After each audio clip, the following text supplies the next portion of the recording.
These are what I believe to be the 10 most essential pieces of equipment you will need for paddleboarding. I had the idea for this video after the nice people at Gill Marine Clothing decided to get in touch and send me some cool bits from their range to try out. Just to set things straight, Gill hasn't paid me or sponsored me or even asked me to make this video anyway. They just sent me some cool bits of kit that I'm going to use as examples in this video. A buoyancy aid. Now, I always recommend owning a buoyancy aid and taking it out with you, but sometimes depending on the conditions and where you are paddling, it's not always necessary. Firstly, a buoyancy aid is not a life jacket. The difference between the two is that a life jacket will keep your head out of the water even if you're unconscious and can't move. Obviously, this would get in the way of you paddling. That's why I wear a vest type buoyancy aid like this, which doesn't really restrict movement. However, this can be a bit hot in summer and still get in the way of your paddling. That's why some people like to use a waist belt personal flotation or PFD device. This is basically a PFD that goes in a little bag around your waist that can be inflated in emergencies. A dry bag.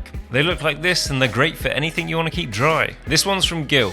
They sent it to me at the perfect time as well, as I can't actually find the other one I had. Again, I will leave a link to it in the description below.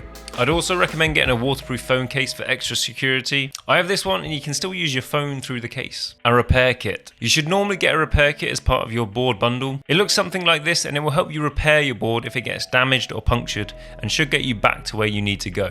I would also recommend checking your repair kit so you actually know what's inside it. I looked the other day and I actually found out that I don't have any glue in my repair kit from Fanatic, but my girlfriend's one from Job does have glue in it, so make sure to check. Wetsuits. Now, I am on record for saying wetsuits aren't the best for paddleboarding because you can easily overheat when wearing them and they can be quite restrictive. But if you are paddling in cooler waters and you would like to go into the water as well, I would suggest looking into a wetsuit with no arms like this. This is Gill's Long John wetsuit, and as you can see, without the arms you will have a lot more freedom to move and are less likely going to overheat.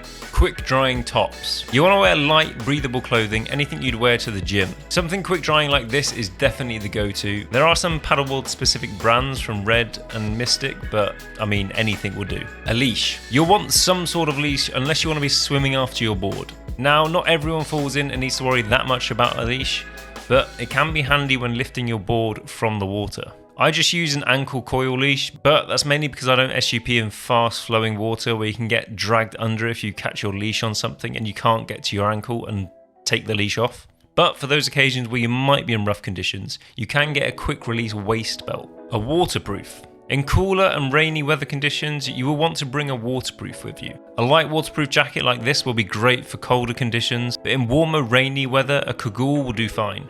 But what I really like is this waterproof spray top Gill make. It's lightweight, warm and protects you from wind and water spray. This top works great over the top of a wetsuit or anything you normally wear. Shoes. I normally paddle barefoot, but getting in and out of some locations and in colder conditions, you'll want some decent footwear you can get wet.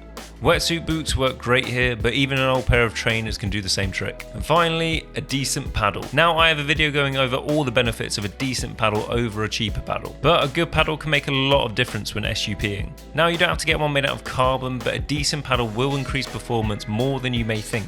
I hope you liked the video, but if you have any other bits of equipment that you think are essential, please leave a comment below and let people know. And as always, don't forget to like and subscribe and keep paddling. That's a paddling.